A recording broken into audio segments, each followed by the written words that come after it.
What happens when a society gets so laser-focused on progress that it forgets the very people who built it in the first place? Today, we're going to dive into a really powerful fable that asks that exact question. We're talking about the story of Antropolis, a colony that on the surface looked like a paradise, but was hiding a deep, painful secret right in its foundations. And it all starts with this line. It's simple, but it's kind of haunting, right?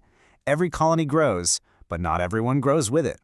It perfectly sets the stage for a world where prosperity isn't for everyone, where the celebration in the new, shiny tunnels completely drowns out the silence in the old ones. You can already feel where this is going. In that division, that's really the heart of the story. You had this colony that had never looked more alive, more vibrant, but it was a total tale of two different realities, the one they proudly showed off in the light and the one they chose to ignore down in the shadows. I mean, just look at this contrast. Up top, you have this glittering world of progress, brand new bridges, bustling markets, music playing all the time. But deep underground in these fading tunnels, you have the original builders of this place, just toiling away, becoming invisible, their very presence just fading into nothing. And here's where you see the real personal cost of all that progress. These weren't just random workers, These were the elders, the ants who literally laid the groundwork for everything. But as the colony modernized, their skills were suddenly obsolete. And what's worse, they became obsolete too. Unseen, forgotten. It's like they just vanished. So how in the world did it get to this point? It didn't happen overnight. As Antropolis pushed forward, this whole new social order started to take shape, and that's where you really start to see the painful, hidden cost of their ambition. All of a sudden, there's a new group in town, the white antenna class.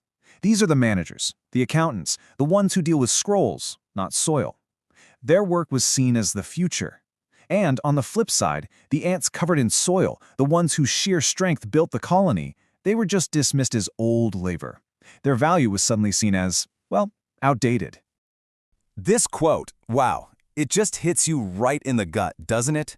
It perfectly captures that feeling of being left behind, of becoming a ghost in the very world you helped build. This wasn't just about losing a job, it was about losing your dignity, your place in the world. And while all this was happening, what was going on in the Queen's Council? Well, the official reports were telling a very, very different story. Look at these charts. Production is up, trade is booming, profits are through the roof. From their perspective, Antropolis was a massive, undeniable success. The numbers they were tracking painted this perfect picture. But one ant, an observer named Alex, he saw the huge problem with this picture. He asked a question that just blew a hole in their whole data-driven world. Sure, the council was measuring the health of the economy, but were they measuring the health of the actual colony? And the answer to that? Total, deafening silence. When Alex asked, so how many ants are jobless? How many are hungry? Nobody knew. Think about that. They had never even thought to measure it. Those numbers weren't in any report because those ants, they just weren't part of the growth equation. They were, quite literally, uncounted.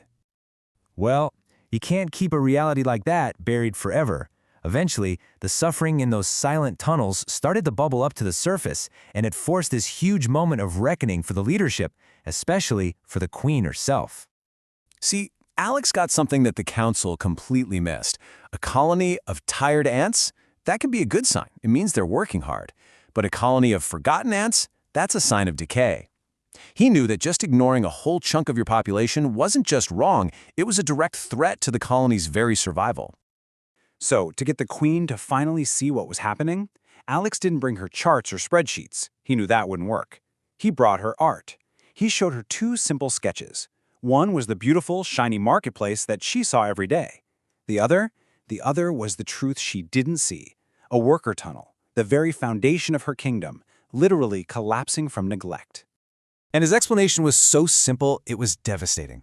He pointed to the two images and said, one is decoration, the other, foundation. He completely reframed her whole perspective. All that glittering success was just window dressing. The forgotten workers, their crumbling world, that was the foundation. And without a strong foundation, the whole thing comes crashing down. And for the first time, the Queen was just silent. And it wasn't an angry silence, it was the sound of a worldview completely shattering. In that moment, she finally saw the whole picture, the two truths of her colony. and it was a massive turning point for every ant in Antropolis. So this awakening, it wasn't just a, that's interesting moment. It led to real, fundamental changes in how Antropolis was going to operate. The colony actually started the hard work of healing itself. A new decree came down, and it was revolutionary. It basically said that an ant's worth isn't tied to their specific job. No ant shall lose worth for losing work. Every single role that keeps the colony going, from digging a tunnel to managing scrolls, holds equal honor. That one idea started to shift their entire value system. And it wasn't just talk either. They put their words into action. They opened up training centers so the older workers could learn new skills. And this part is just brilliant. They created shared labor shifts where the young white antenna ants had to go spend 1 day a week digging in the tunnels to remember and respect where the colony's real strength came from. So the whole story wraps up with this powerful new definition of progress. The big lesson is that true progress isn't about making everyone run faster or maximizing profits no matter what. It's about inclusion. It's about making sure the light of prosperity actually reaches every single ant in every single tunnel. And that's what the story of Antropolis leaves us with. It's a critical question to chew on. How do we measure a society's true strength? Is it by the height of its buildings and its record-breaking profits? Or is it by the dignity and well-being of the people in its deepest, most forgotten corners? It's a question that's definitely worth asking.